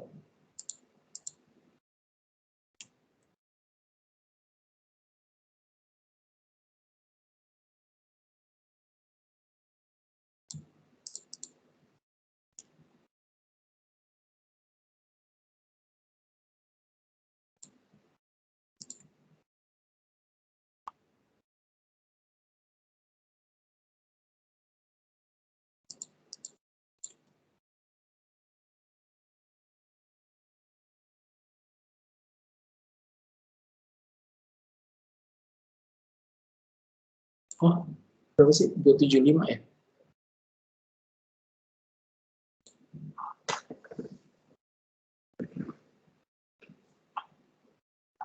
Kok ini banyak sih? Kok ini dikit? Oh, alah.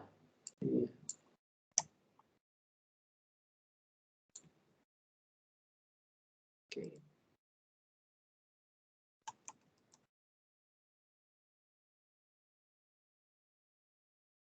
Ini udah 500 ya. Jadi kalau 5,2 harusnya 4,7.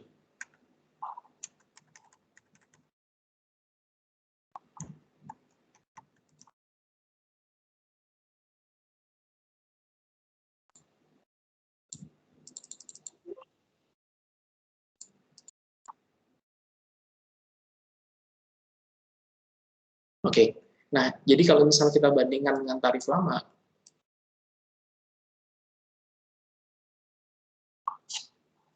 jadi 2021 ke bawah ya. Gampangnya gimana gini ya.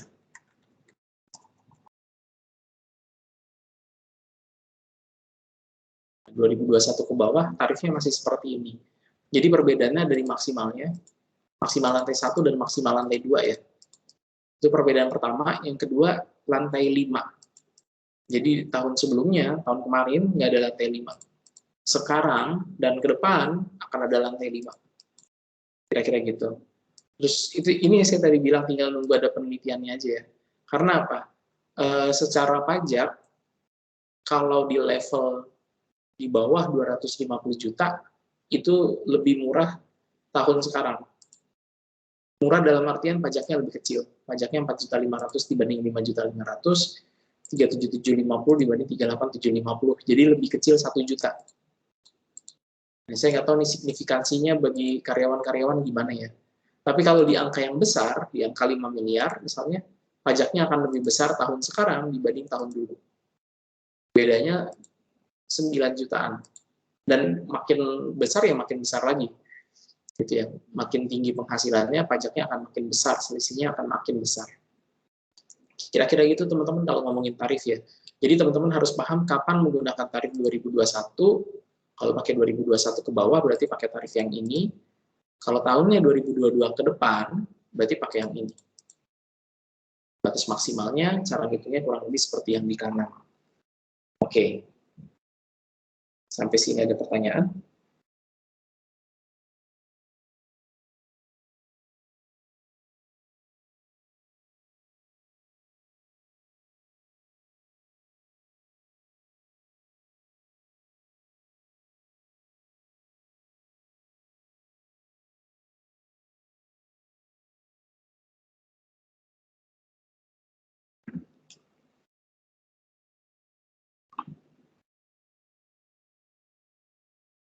Aman ya?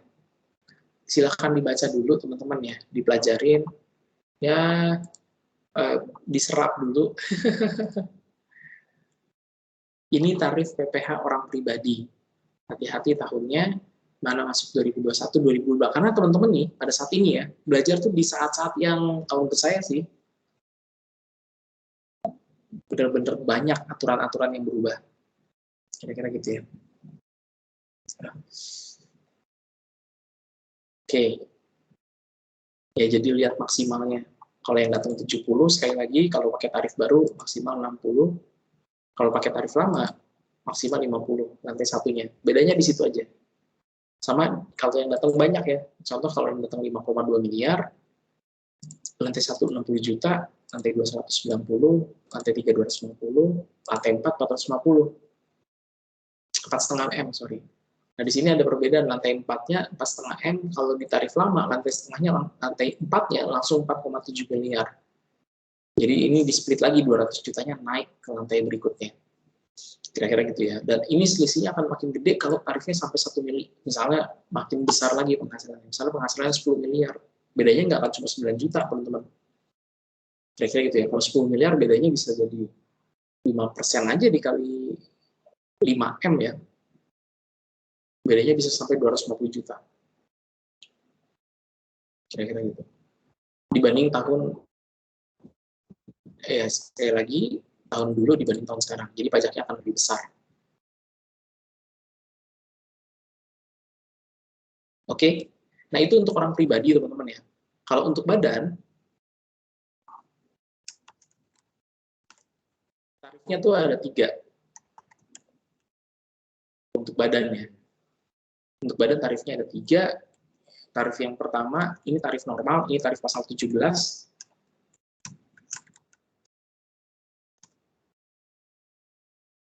Kalau omsetnya, tarifnya tergantung omset. Jadi kalau omsetnya lebih dari 50 miliar, maka tarifnya 22%.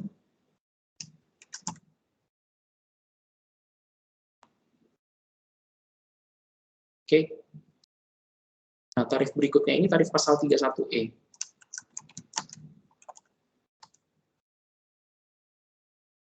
Yang ketiga ini kalau omsetnya 8 miliar, maka tarifnya 11%.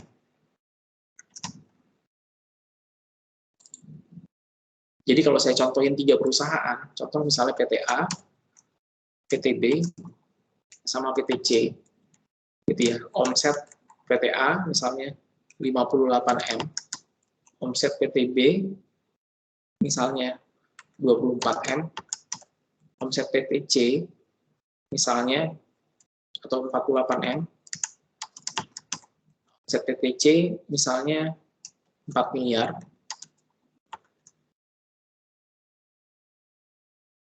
Ya udah ya, nggak apa-apa. Terus PKP-nya, misalnya semuanya PKP-nya 1 miliar.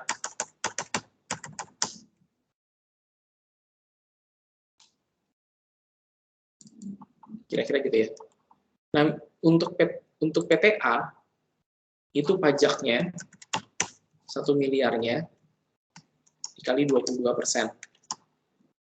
Sedangkan untuk PTC, pajaknya 1 miliarnya dikali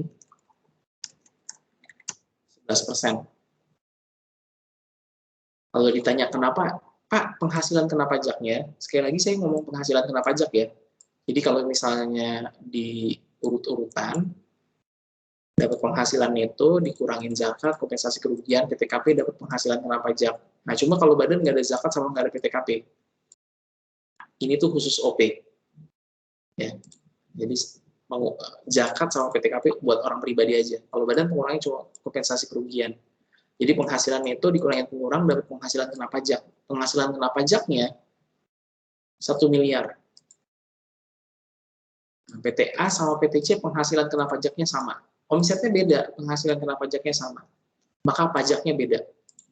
Kenapa? Karena menghitung pajaknya berdasarkan omset. Kalau omsetnya gede, maka pajaknya 22%. Kalau omsetnya nggak terlalu besar, maka pajaknya 11%. Nah, tarif nomor 2. Gimana kalau diantaranya, Pak?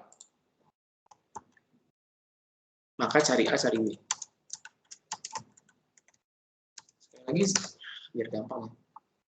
Teman-teman kalau misalnya diantaranya harus cari A, cari B. Contoh, misalnya omsetnya 48 miliar. A, cara ngitungnya adalah 4,8 miliar dibagi omset dikali PKP. Oke, B, cara ngitungnya PKP dikurang A. Udah selesai, Pak? Belum. A dikali tarif terendah, dalam hal ini 11%, B dikali tarif tinggi, dalam hal ini berarti 22%. Nah, untuk kasus yang PTB, A berarti 4, A-nya ya, A-nya 4,8 miliar, bagi omset 48 miliar, PKP 1M. Artinya, PKP dikurang A. A, kemudian dikalikan tarif terendah, 11%, B, dikalikan tarif tertinggi, 22%. Terus dijumlahin, gitu ya. Maka pajaknya PTB 209. Nah, ini agar perpajakan Indonesia tuh tarifnya progresif kalau menurut saya. Jadi kalau teman-teman lihat, PKP-nya boleh sama, tapi makin tinggi omsetnya, pajaknya makin besar. Omsetnya 4 miliar, pajaknya 110 juta. Omsetnya 48 miliar, pajaknya naik jadi 209. Omsetnya 58 miliar, pajaknya maksimal 220 juta. Kira-kira gitu ya teman-teman ya. Baik, sampai sini ada pertanyaan?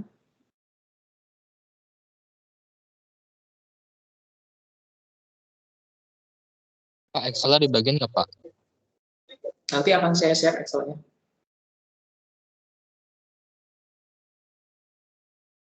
Oke, ada lagi?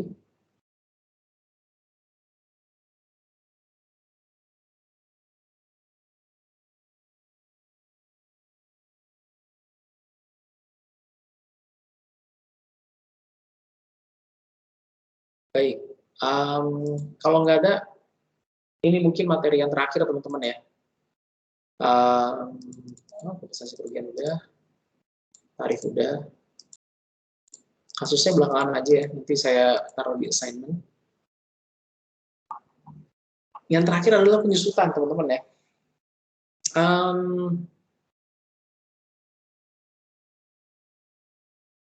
Terus terang saya nggak ngerti kenapa ada penyusutan di sini. Saya sampai sekarang masih, saya beberapa kali suka nanya ke dosen koordinator, kenapa sih penyusutan mesti ditaruh gitu. Karena menurut saya ini nggak runut gitu ya, nggak urutan gitu. Jadi teman-teman sudah belajar nih urutan ya, penghasilan neto, terus dikurangin, terus dapat PKP, terus dapat pajak berutang. Terus kenapa mesti tiba-tiba ngomongin penyusutan? Tapi nggak apa-apa ya, kita ngikutin aja silabusnya itu ya kita ikutin. Penyusutan ini saya pikir pasti kalau udah pajak 2, kalau pajak 1, saya nggak tahu di sini ada yang manajemen nggak? Harusnya nggak ada ya. Kalau udah pajak 2 biasanya akuntansi semua ya. Ya, dari heningnya berarti setuju semua. Dan saya yakin kalau anak akuntansi penyusutan pasti ngerti ya.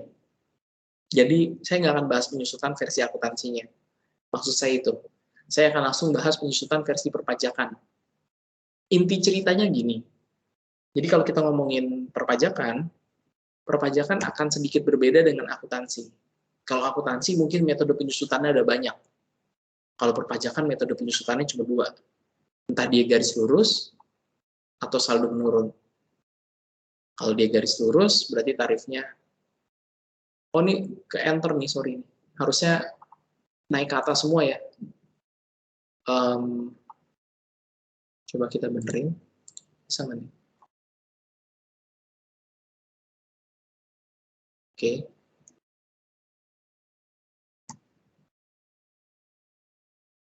Kalau dia kelompok 1, maka 4 tahun, penyusutannya berarti tarifnya 25%, kalau garis lurus, kalau saldo menurun 50% ya. Teman-teman pasti paham kalau saldo menurun, pasti tarifnya 2 kali lipat lebih besar daripada saldo garis lurus, sorry.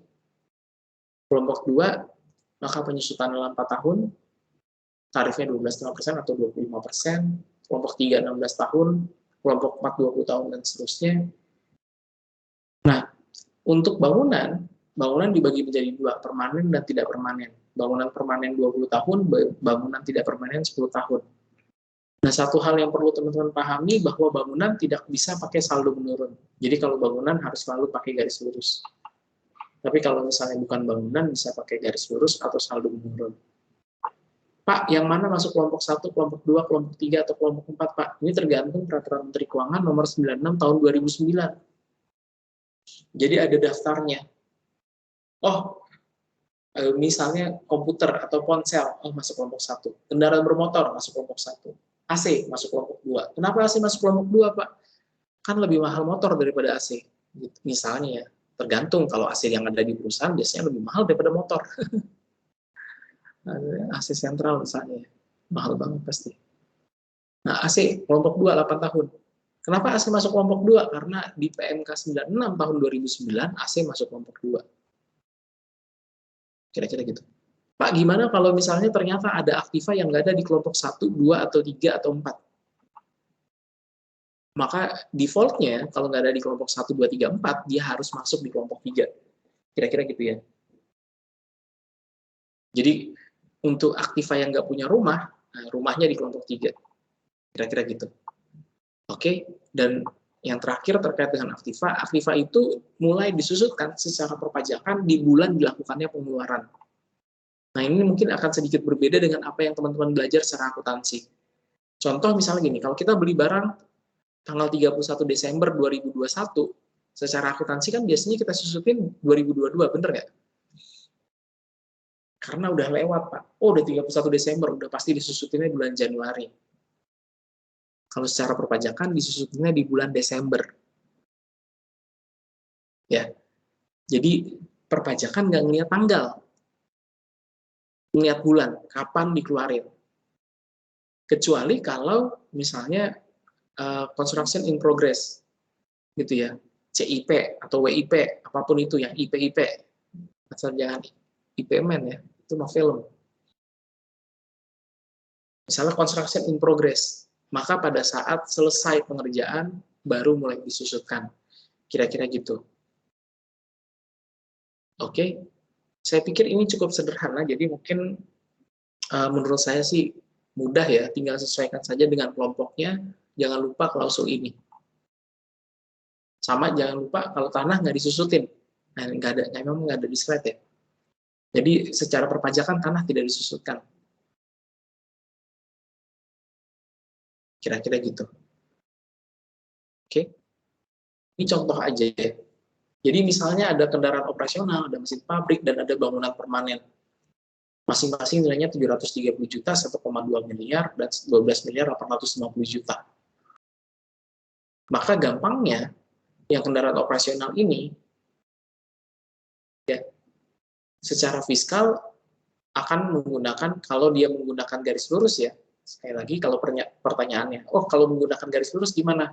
Maka secara fiskal akan dikali 12,5%.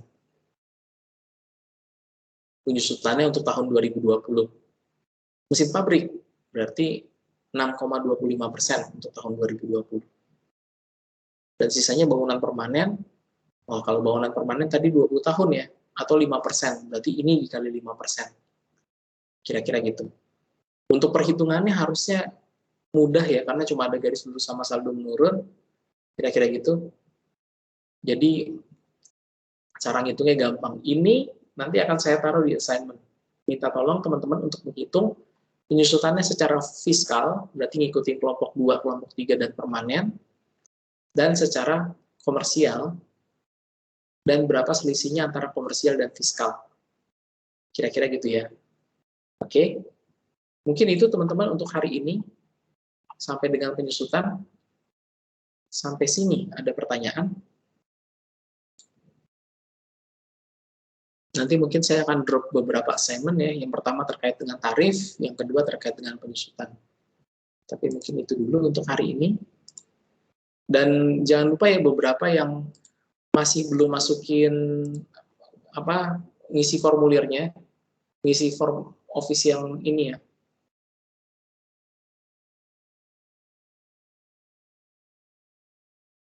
Sorry, ngisi form office yang ini. Yang mana Pak? Reply misalnya. Duh.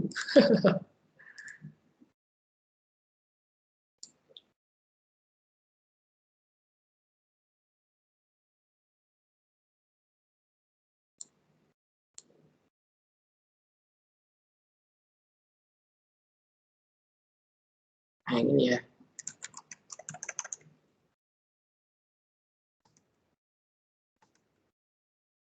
Lagi itu jadwal kuliah pengganti ya. Saya minta teman-teman isi lebih dari minimal 10 kira-kira gitu ya. Soalnya saya melihat masih ada yang nggak nyampe 10 kira-kira gitu. Jadi kalau yang nggak nyampe 10 tolong dibenerin, diisi sampai 10 kira-kira gitu. Karena minggu depan bukan kemungkinan, udah pasti saya nggak bisa ya, saya ada acara. Kira-kira gitu. Jadi saya akan pasti bikin kuliah pengganti ya. Kira-kira gitu. Baik, mungkin itu dulu untuk hari ini ya. Sampai sini ada pertanyaan, ada apa yang pengen ditanyain?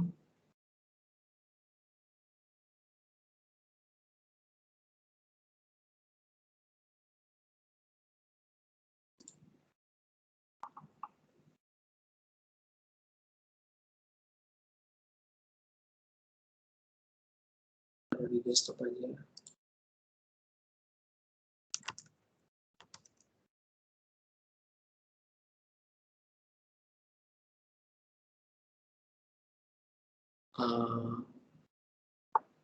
Oke, ini bisa ditutup ya. Materinya nanti akan saya share ya, seperti di chat atau dibikin thread sendiri. Kira-kira gitu. Tapi ya itu ya, mungkin itu. Sorry.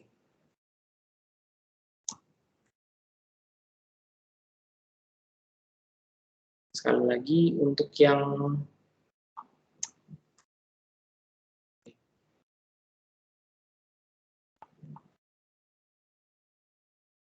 Untuk yang belum ngisi atau yang ngisinya masih belum lengkap ya.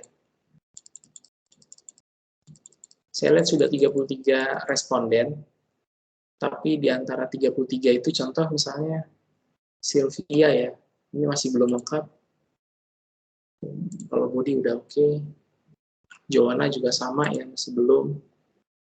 Sylvia lagi masih belum kayaknya ya. Sekali lagi bisa milih lebih dari satu gitu. Jadi misalnya hari Seninnya milih 2 jadwal bisa gitu ya. Soalnya saya lihat teman-teman milihnya cuma satu. Rachel masih juga ya sama. Stephanie sudah oke sepertinya. Isiannya. Oh ini Sylvia udah dibenerin ya. Sorry. Amelia Wijaya. Oke. Alfredo. Oke. Oh ya, terakhir Alfredo. Kira-kira gitu teman-teman, saya ngikutin aja buat yang belum isi ya. Sekali lagi buat yang belum isi jangan lupa diisi link tipsnya. Oh nggak ke quotes ternyata ya.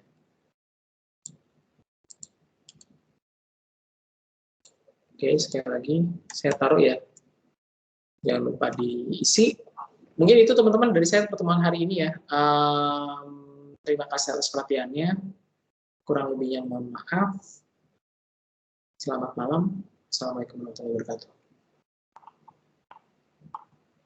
Selamat malam Pak, terima kasih Pak. Selamat malam.